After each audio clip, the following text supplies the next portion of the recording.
पिता भवन उत्सव परम, जौं प्रभु आयसु होई, तो मैं जाऊं कृपाए तन, सादर देखन सोई। पार्वती जी शिव जी से कहती हैं कि हे प्रभु, मेरे पिता के घर बहुत बड़ा उत्सव है, यदि आपकी आज्ञा हो तो हे कृपा निधान, मैं आदर सहित उसे देखने जाऊं। कहु नीक मोरेहु मन भावा, ये अनुचित नहीं नेवत पटावा।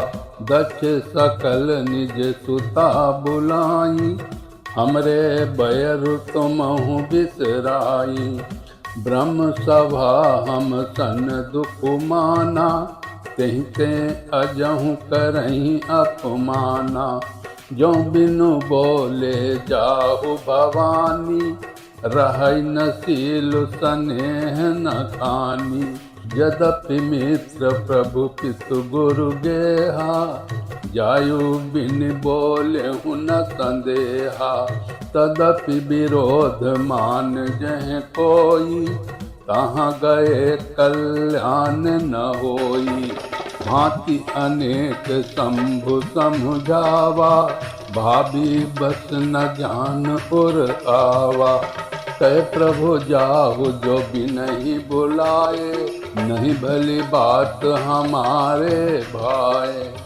शिव जी ने कहा, तुमने बात तो अच्छी कही, ये मेरे मन को भी बहुत पसंद आई, पर उन्होंने न्योता नहीं भेजा, ये अनुचित है। दक्ष ने अपनी सब लड़कियों को बुलाया, किंतु हमारे बैर के कारण उन्होंने तुमको भी भुला दिया। एक बार ब्रह्मा की सभा में हमसे अप्रसन्न हो गए थे, उसी से वो अब भी मेरा अपमान करते हैं। हे भवानी, जो तुम बिना बुलाए जाओगी तो न शील स्नेह ही रहेगा और न मान मर्यादा ही रहेगी। यद्यपि इसमें संदेह नहीं कि मित्र स्वामी पिता और गुरु के घर बिना बुलाए भी जाना चाहिए, तो भी जहाँ कोई विरोध मानता हो उसके घर जाने से कल्याण नहीं होता। शिव जी ने बहुत प्रकार से समझाया, पर होनहार व सती के हृदय में बोध नहीं हुआ।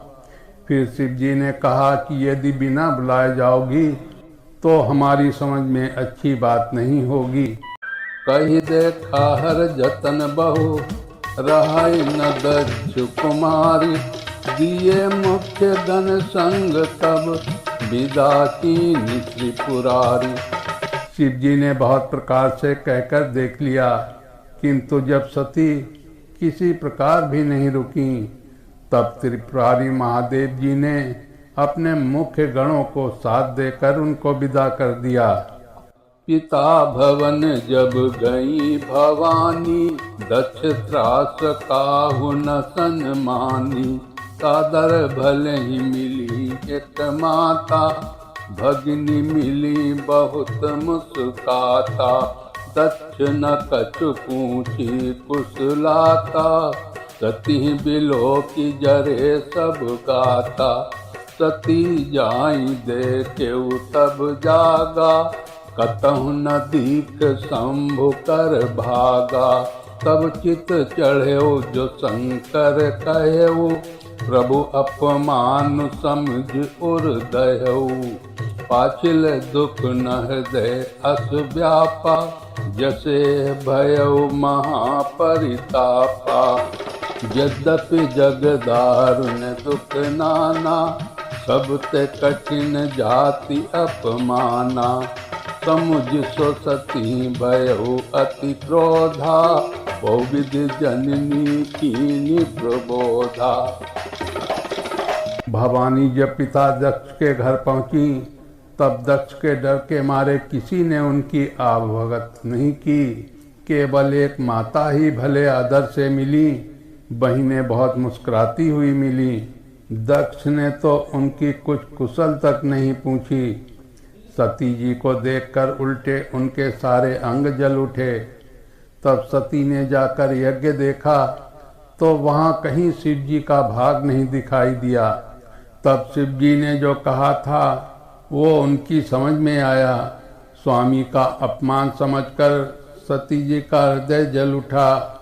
पिछला पति परित्याग का दुख उनके हृदय में उतना नहीं व्यापा था जितना महान दुख इस समय पति अपमान के कारण हुआ।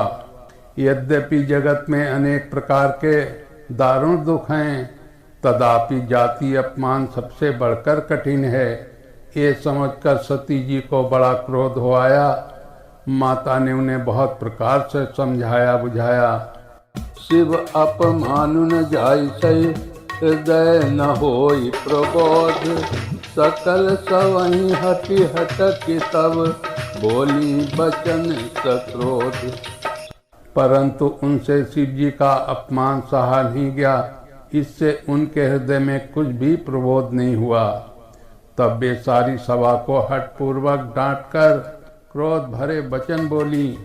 सुनो सभासद सकल मुनिंदा, कही सुनी जिन शंकर निंदा।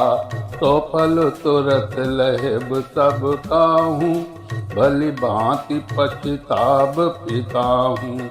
संत शंभु पति अपवादा, सुन्यु जहाँ तहाँ अति मर्यादा। काटियता सुजीव जो बसाई, श्रवण मोदि न चले पराई। जगदात्मा महेशु पुरारी, जगत जनन सबके हितकारी। पिता मंदमति निंदक तेहि, दक्ष श्रुत संभव एह देहि।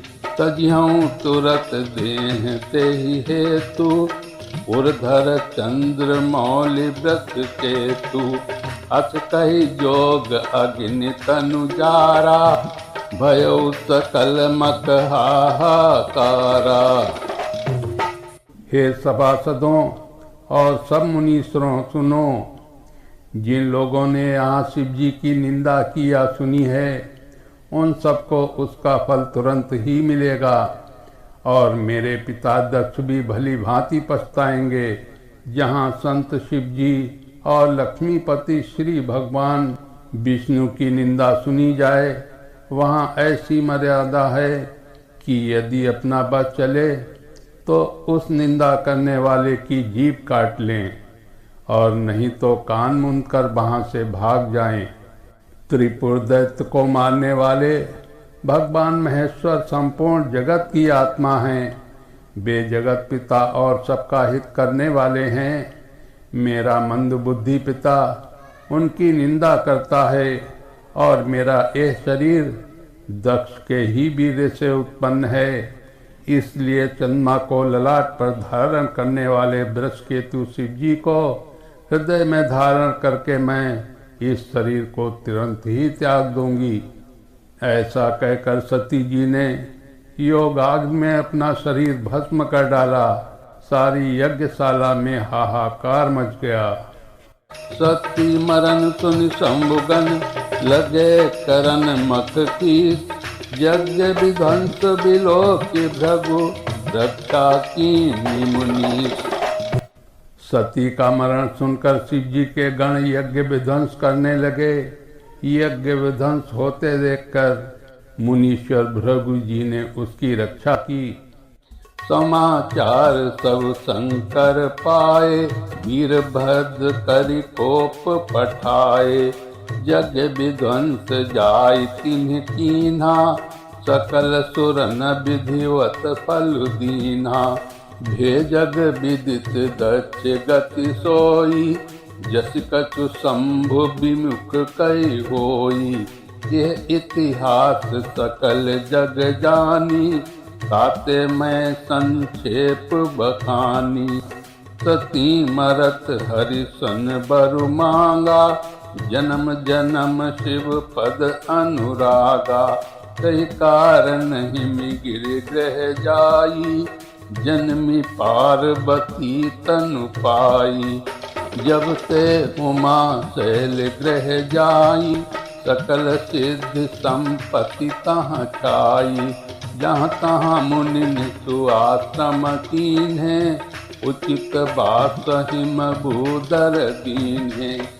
ये सब समाचार शिव जी को मिले। तब उन्होंने क्रोध करके वीरभद्र को भेजा। उन्होंने वहां जाकर यज्ञ विध्वंस कर डाला और सब देवताओं को यथोचित फल दंड दिया।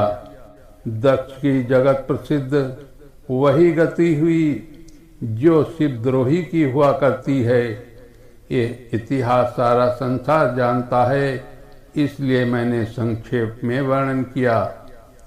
सती ने मरते समय भगवान हरि से वर मांगा कि मेरा जन्म जन्म में शिव जी के चरणों में अनुराग रहे। इसी कारण उन्होंने हिमांचल के घर जाकर पार्वती के शरीर से जन्म लिया।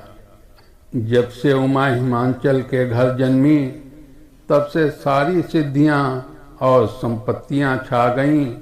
मुनियों ने जहां तहां सुंदर आश्रम बना लिए और हिमांचल ने उनको उचित स्थान दिए। सदा सुमन फल सहित सब द्रुम नभ नाना जाति, प्रगति सुंदर शैल पर मन आकर बहु भांति। उस सुंदर पर्वत पर बहुत प्रकार से नए नए वृक्ष तथा पुष्प फल युक्त हो गए और वहाँ बहुत तरह की मणियों की खाने प्रकट हो गईं। बोलिए श्यापति रामचंद्र की जय, उमापति महादेव की जय।